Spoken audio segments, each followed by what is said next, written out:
Hi everyone, আজ চলে এসেছি আরেকটা ব্লগ নিয়ে। আজকে আমার ফিল্ড ডিউটি আছে, আর নর্মালি ফিল্ড ডিউটি থাকলে আমি এরকম একটা সাধারণ কুর্তি পরে নিই, কারণ সকালে রেডি হওয়ার একদম টাইম থাকে না। কোনো রকম চুলটা বেঁধে ডায়েরি ব্যাগ গুছিয়ে আমি বেরিয়ে পড়বো এখন। আর আজকে সকাল থেকেই এখানে খুব খুব বৃষ্টি হচ্ছে, কিন্তু বৃষ্টি হলে কি হবে, ডিউটি তো করতেই হবে।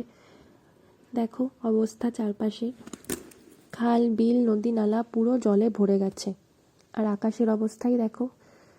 আর আজকে আমি যাচ্ছি আমার হাজব্যান্ডের স্কুটিতে, ও অফিস যাওয়ার আগে আমাকে পৌঁছে দেবে।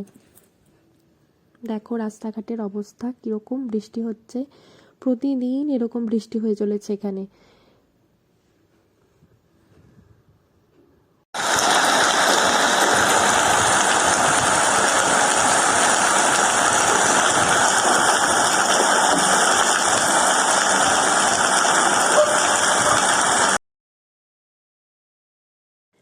আর এই হলো আমার ডিউটিতে যাওয়ার রাস্তার অবস্থা। দেখো রাস্তার পাশে দুটো পুকুর আছে, পুরো জলে ভরে গেছে, আর বৃষ্টি হয়েই যাচ্ছে, থামার কোনো নাম নেই। এই বৃষ্টিতে ভিজেই যাচ্ছি রাস্তা দিয়ে, কি আর করা যাবে।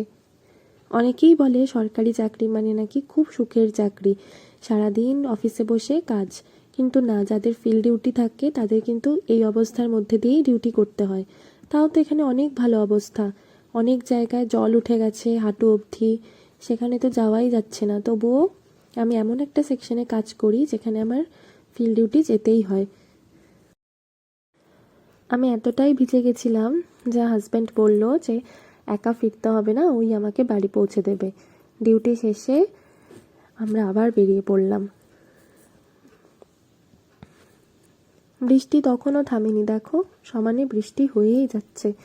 জানি না এই বৃষ্টি কবে বন্ধ হবে, ঠাকুরের কাছে এটাই প্রে করছি বৃষ্টি যেন খুব তাড়াতাড়ি বন্ধ হয়ে যায়, কারণ অনেকেরই ঘর বাড়িতে জল উঠে গেছে, তারা অন্য জায়গায় আশ্রয় নিয়েছে, তাদের কথা ভেবেই খুব খারাপ লাগছে।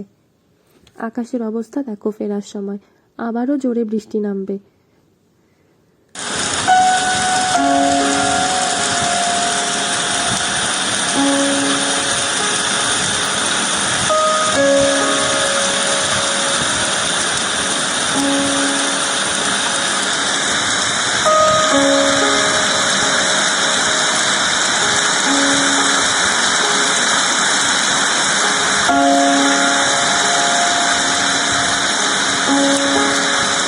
আজকের ব্লগ এটুকুই, খুব তাড়াতাড়ি ফিরছি আরেকটা ব্লগ নিয়ে।